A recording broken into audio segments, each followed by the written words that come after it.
Yo, what's going on, you guys? It's your boy Coop back at it again with another absolute banger of a predictions video. This one's going to be over UFC 328. We've got Khamzat Chimaev versus Sean Strickland and Joshua Van versus Tatsuro Taira as the co-main and main event of this card. And honestly, just a banger card all around.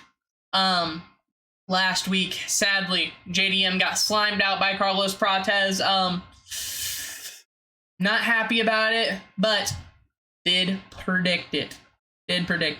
You'd know that if you watched the last video. Shout out to you if you did that. Anyways, moving on to the early prelims and the predictions, we've got Clayton Carpenter versus Jose Ochoa. Now, both these guys are pretty good. Both are 8-2. They've only lost two top-level guys, but just off the eye test and looking at them, I think that Jose Ochoa is just a little bit more dangerous, and for that reason alone, I'm gonna pick him. But like I said, they're both good. I could see this being a pretty close fight. But I'm going Jose Ochoa, and I think he does have the pop that he could get a finish down here in the 125 division, which is you don't see that often. So let's go Jose Ochoa by decision. Next fight, Baisangar Susurkayev versus Jordan Santos. This needs to be a highlight. This needs to be a showcase for Baisangar Susurkayev. I mean, this guy's hyped up as Khamzat Chimaev's #1 training partner, the guy that we need to look out for. This guy's a prospect. This guy's, we're looking at him. All eyes are on him, so he needs to perform here, and I think he will. I think that he will get the KO on Jordan Santos just based off of his last fight with Eric McConaughey. I think he'll get some nasty ground and pound. I mean, he didn't look bad on the feet, but I think he's going to learn his lesson. He's been wrestling with Khamzat. He's been, in a camp with Khamzat, who's, just probably the best wrestler in the UFC. So, yeah, I'm going to go Baisangar Susurkayev by some sort of ground and pound TKO. Moving on, Pat Sabatini versus William Gomez. Pat Sabatini has only really lost by knockouts, if I remember right. I feel like he gets TKO'd or KO'd every single time that he loses. He looks pretty good every single time he's out there. I think his last loss is Diego Lopez, and he's on a 4-fight win streak or something. Decision. No submission. Yeah, so 4-fight win streak for the guy. And I think he's going to keep it going. William Gomez is the type of guy that could knock him out. He's definitely bigger. He's going to be more powerful on the feet, but I think Pat Sabatini is just going to be able to get it done, you guys. Not much else to say about that one. Going Pat Sabatini by decision.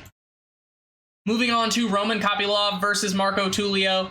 Marco Tulio is very powerful on the feet. Roman Kopylov is very crisp on the feet. This is a 3-round fight.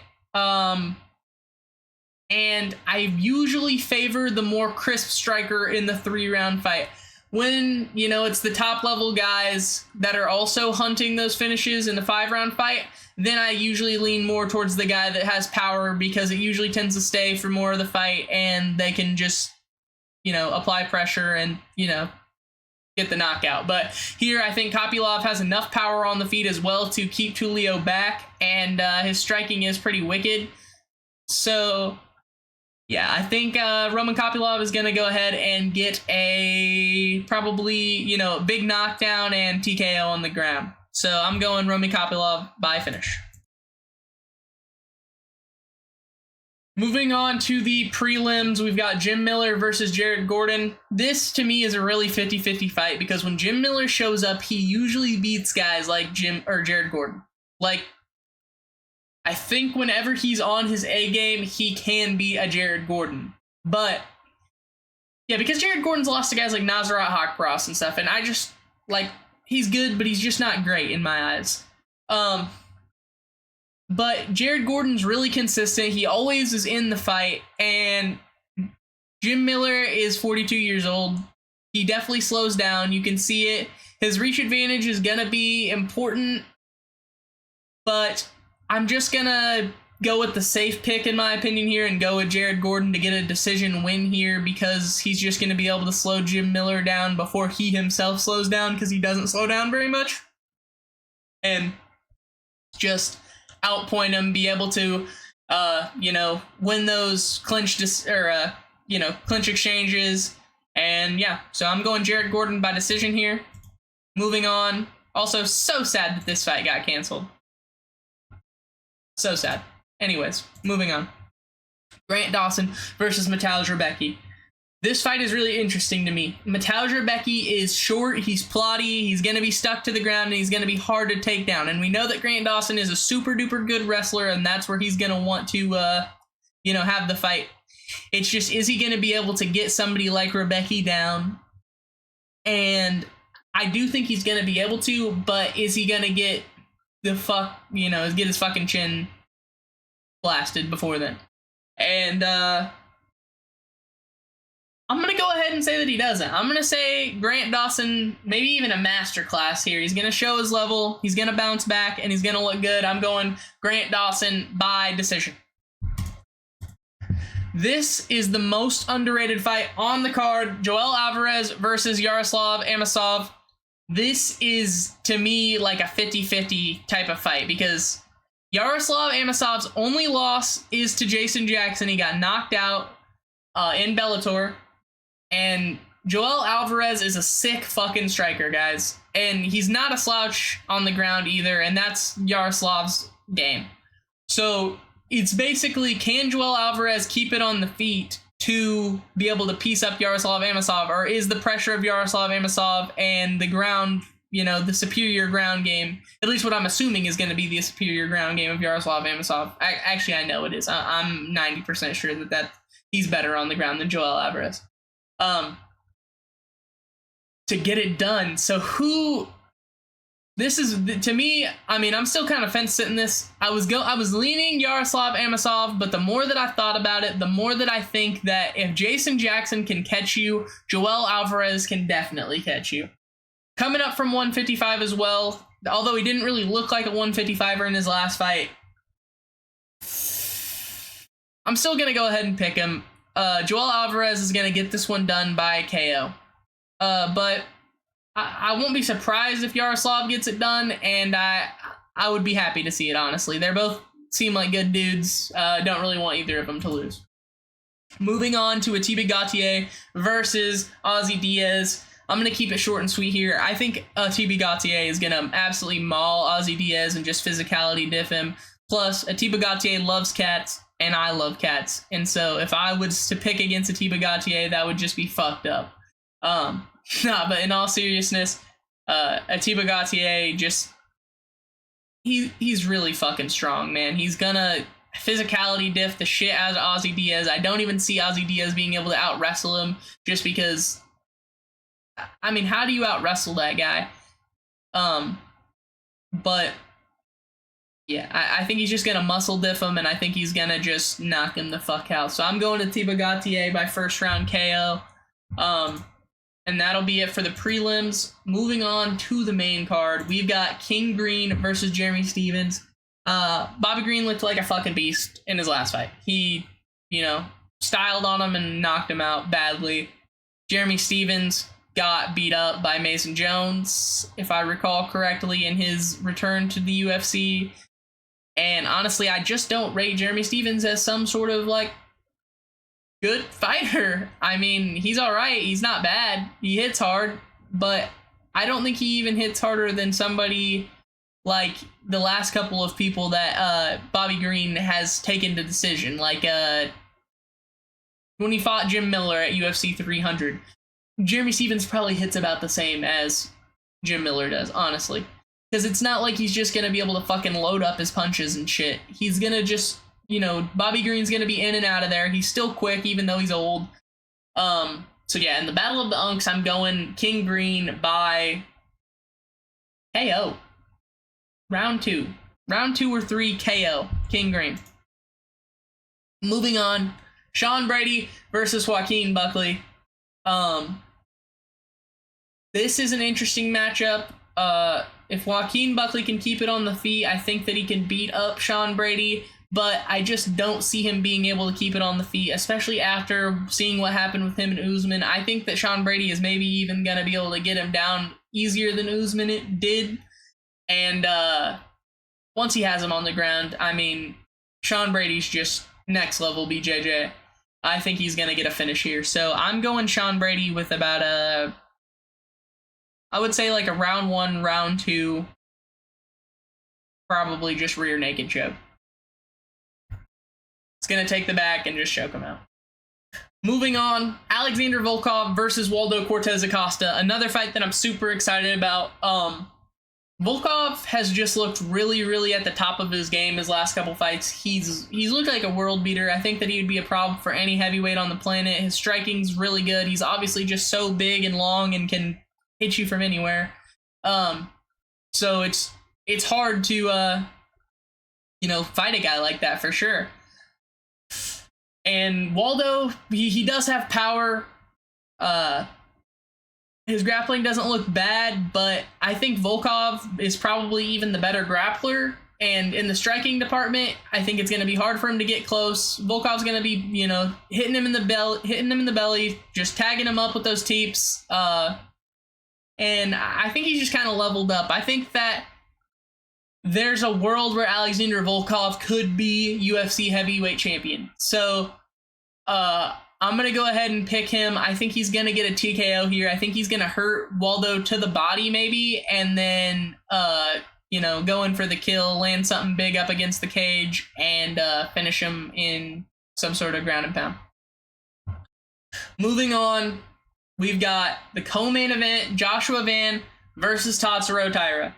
This one I'm pretty confident about, which I haven't felt pretty confident about a UFC title fight in a while besides the next fight. Tatsuro Taira, I think his grappling is going to be too much. He's bigger than Joshua Van by 2 inches. He's got a much bigger reach advantage. I think he's going to be able to get his hands on Joshua Van because Joshua Van is not this power puncher that I think he's being made to be out on TikTok. He's a combinations guy. He lights you up the whole fight, and then one of those shots finally breaks your guard, finally breaks your defense, and then he puts you down. Or wilts you up against the cage. And I think that Taira's just going to be able to get a hold of him and get him down before that. Joshua Van's only real test that's similar to Tatsuro is Ray Saruya, and that's just like levels of difference. So for that reason alone, I'm going Tatsuro. I think he's going to get the finish here. I think that Van is slightly overrated, which I hate to say. I love the dude striking. Like, I'm not a Van hater at all. I just think that he's being overrated, and a lot of people are just, like, glazing him because he's fun to watch, which, I'm a victim of doing. But it's just, I think that whenever it's these striker versus grappler matchups, you need that X factor of this guy's got a ton of power. He can put Taira's lights out in the first, round or two whenever they're still dry. And I just don't really see that happening with Joshua Van. So I think it's going to be Tatsuro Taira that gets it done. And I'm not upset about that. I like Taira. And I can't wait to hear him say, I'm happy, thank you. So yeah, that's my pick for the co-main. Moving on to Khamzat Chimaev versus Sean Strickland. This one, once again, I'm going to keep it simple. I don't see much difference in this fight besides most of any of Khamzat's other fights. I mean, Strickland has good counter wrestling, but it's nothing crazy. I mean, he's definitely not stronger than DDP, and everybody was saying that the muscle advantage was going to be part of DDP's, key to victory and why he was going to be able to keep the takedowns off of him. Sean, he always has the chance of landing one of those knees or something, but I just don't see it happening in the first round.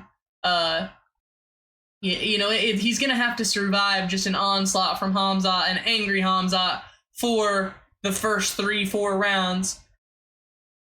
But if he can do that, I think it would be really, really fun and a possibility that it happens that Khamzat Chimaev, especially if he's angry and Sean's talking to him, but he can't get the finish, he's trying to do stuff, he wears himself out a little bit, that Sean Strickland starts to pick him apart in the later rounds. Latter half of round 3 onwards, I could see Sean Strickland possibly having some success if he is able to run his mouth to Khamzat Chimaev, as well as basically defend every single submission attempt. But I just don't see Khamzat he never advances the position. He always is just like, okay, I've got you down. I'm willing to, you know, I'm winning the fight here, so why would I move, basically? And so I see the same thing happening with Sean. I don't think Sean's really going to be too keen on trying to get up because he knows that Khamzat will just jump on his neck like he does in training. I mean, he's trained with the guy, so he knows that that's what Khamzat's going to try and do, and he says that he's going to try and do that. So I'm sure Sean will just try and wait it out. And so he's going to be hunting for a finish, and I think that makes for a really, really fun fight. But I just don't see Khamzat Chimaev losing. I just don't see it. He is so good. His grappling is just on another level from anybody else that's in the UFC. And I see him winning a decision against Sean Strickland because I don't see Sean Strickland getting finished here. And, you know, the best strikers in the world aren't finishing Sean Strickland on the feet. And I know they don't have the threat of the wrestling, so that could be what sets it up. But I just don't see Khamzat Chimaev finishing Sean Strickland in any type of striking. It would have to be either, you know, he just has him on the ground and he lands something big whenever they're on the ground, or he gets a submission. But if I had to bet on it, it would be a decision. I think this fight's going to go the distance if it is Khamzat Chimaev winning, and I'm almost certain that it is going to be. So that is my pick for the main event. Let's quickly go back through and look at all the picks that I got. For this card, Jose Ochoa, Baisanger Susurkayev, Pat Sabatini, Roman Kopylov. We got Jared Gordon, Grant Dawson, Joel Alvarez, Atiba Gautier, Bobby King Green, Sean Brady, Alexander Volkov, Tatsuro Taira, and Khamzat Chimaev. Those are my picks, but I want it to be well known we are rooting for Sean Strickland. We, me and you. Because honestly, at least he will fight. I don't agree with a lot of the shit the guy says, but I do agree with the fact that, you know, he's willing to throw down all the time. He's willing to defend the belt. As soon as he got the belt, he was willing to defend the belt against Dricus as soon as he was healed. So, yeah, I think Sean Strickland would be better for the UFC to be champion, and I think that it would be a more fun era of the UFC. Plus, you know, as an American, I would like to see the American win. I know that's crazy to say, rooting for the American guy as an American, but those are my picks for the card. I would ask that you guys please leave a like, subscribe, comment, just engage with the video in any type of way. Maybe even share it to your friends if they like the UFC. And I'll be back again with another predictions video soon. Love you guys. Peace.